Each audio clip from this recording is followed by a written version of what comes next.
नमस्कार। आता आपण जालना रोड क्रांती चौक जलकुंभा समोरील जालना रोडवर आपण उभे आता आणि परवा रात्री आम्हाला या मेन रोडवर मुख्य जलवाहिनी लिकेजचा असा आम्हाला निरोप मिळाला।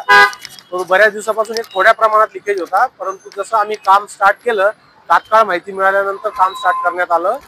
आणि त्यासाठी या अगोदरही आमच्याकडे ज्या कंप्लेंट होत्या पूर्वी म्हणजे महिनाभर अगोदर दीड महिना अगोदर की थोड्या प्रमाणात पाणी निघतंय, मग आम्ही त्यावर एक नियोजन म्हणून आमचे माननीय कार्यकारी अभियंता फालक साहेब तसेच आमचे माननीय शहर अभियंता देशमुख साहेब यांच्या आदेशाने लवकरात लवकर ते काम स्टार्ट करावं व दुरुस्ती करून घ्यावी, जलवाहिनीची दुरुस्ती करून घ्यावी असे आमचे ठरले। त्या पद्धतीने आम्ही PWD डिपार्टमेंटला पत्रव्यवहार केला की आपल्याला असं रोड खोदण्याचं काम करावं लागणार आहे व ते काम एक दिवस मॅक्झिमम 24 तास ते 36 तास काम चालू शकतं। तसं आपण PWD डिपार्टमेंटला पत्रव्यवहार देखील केले।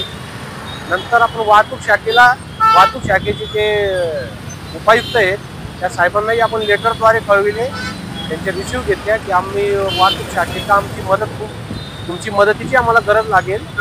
त्याप्रमाणे त्यांनी कर्मचारी नेमून आम्हाला कंटिन्यू वाहतूक सुरळीत करण्यासाठी कर्मचारी नेमले। तर आम्ही काल सकाळी 10 वाजेला दुरुस्तीचे काम सुरुवात केली। दिवसभर काम केल्यानंतर जवळपास लाईन खाली 8 ते 8.5 फूट डीप असल्याने व इतर केबल्स दुसऱ्या बाजूच्या जलवाहिनी यांचा बरेच समस्या निर्माण झाल्यामुळे काम हळूहळू करावे लागले, परंतु काम आम्ही कंटिन्यू चालू ठेवल्यामुळे व आमची जी टीम आहे गुत्तेदार आमचे संजय डोबळे व त्यांची टीम यांनी रात्रभर व माझे ज्युनियर इंजिनियर श्री अक्षय साळवी, श्री विक्रांत सावंत, श्री पूजा चौरे मॅडम, श्री सुमित बोराडे व मी स्वतः आम्ही साईटवर कंटिन्यू थांबून व आमचे आणखी एक ज्युनियर इंजिनियर सचिन वेलदोडे सर्व टीमने मेहनतीने हे काम रात्रभरामध्ये कंप्लीट केले। तर सकाळी पूर्ण त्याची दुरुस्ती कंप्लीट झाली, नवीन पाईप टाकण्यात आला।